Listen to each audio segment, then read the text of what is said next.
আসসালামু আলাইকুম দর্শক, চলে আসলাম আজকে সেলাম ঠিকই। আর সেলাম ঠিকিতে আপনারা জানেন যে ভাইরাল কিছু জিনিসপত্র রয়েছে যেগুলো আমরা দেখিয়ে থাকি বরাবরই, কিন্তু সেদিন এমন একটি ঘটনা এখানে ঘটেছে যা আসলে কল্পনার বাইরে। হ্যাঁ, আর সচরাচর রাস্তায় এটা হয়ে থাকে যে যদি দেখায়, ভাই একটু দাঁড়ান তো, যদি দেখায় যে দেখেন এই যে রাস্তার মধ্যে পিচ, মানে কি পরিমাণ গাছে মানে গ্লাসের ভাঙাচোরা দেখতে পাচ্ছেন। এটা আসলে আমি জানি যে এখানে একটা ভয়াবহ অ্যাক্সিডেন্ট হয়েছিল এক সময়। এটা কবে সংঘটিত হয়েছিল জানেন কি?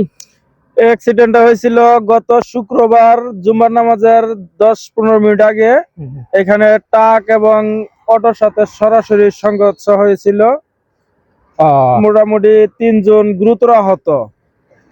তিনজন? এটা কি ট্রাকে ছিল নাকি অটোতে ছিল? অটোতে ছিল, অটোর যে যাত্রী ছিল ড্রাইভার সহ 3 জন গুরুতর অসুস্থ। আচ্ছা, তাহলে আসলে মূলত এখানে শুক্রবারে ঘটনা ঘটছে, তাই হ্যাঁ, না? শুক্রবারের ঘটনা। তো শুক্রবারে যে ঘটনাটা ঘটলো, আপনি কি এখানে ছিলেন? হ্যাঁ, আমি আসছিলাম ওই অ্যাক্সিডেন্টের 1-1.5 মিনিটের মধ্যে আসছি, শব্দ শুই না। এখন বর্তমানে তাদের কি অবস্থা, মানে যারা অ্যাক্সিডেন্ট হয়েছিল, যারা গুরুতর আহত হয়েছিল?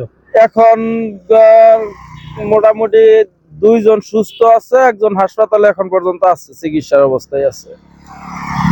যাই হোক, দর্শক, এই ছিল আজকের সেলামঠিকির যে রাস্তার যে পরিস্থিতি। শুক্রবারে আসলে একটি ভয়াবহ অ্যাক্সিডেন্ট হয়, সেই গাড়িগুলো কিন্তু থানায় নিয়ে যায় পুলিশ এসে।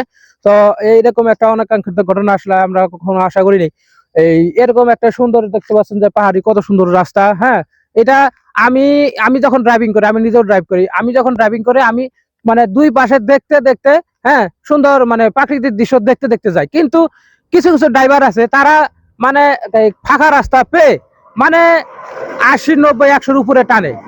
কি দরকার ভাই? আমাদের জীবনের তো একটা মূল্য আছে, আমরা জীবনের যেন মূল্য দিয়ে চলি, কারণ একটি দুর্ঘটনা সারা জীবনের কান্না। দর্শক, দেখেন যে কি সুন্দর একটি রাস্তা। আমি মানে দুপাশ দিয়ে যখন যাই তখন কিন্তু মানে তাকিয়ে যাই যে আসলে ভালো লাগে ওয়েদারটা। আর দুই পাশের পাহাড় এবং কি মাঝখান থেকে সুন্দর একটি রাস্তা বয়ে গেছে। জানেন, এটা হচ্ছে টাঙ্গাইলের ঘাটাইলে খাগড়াটার সেলামটিকি নামক স্থানে। ধন্যবাদ দর্শক, সবাই ভালো থাকবেন, সুস্থ থাকবেন, আর পেজটি ফলো দিয়ে রাখবেন। Thank you so much.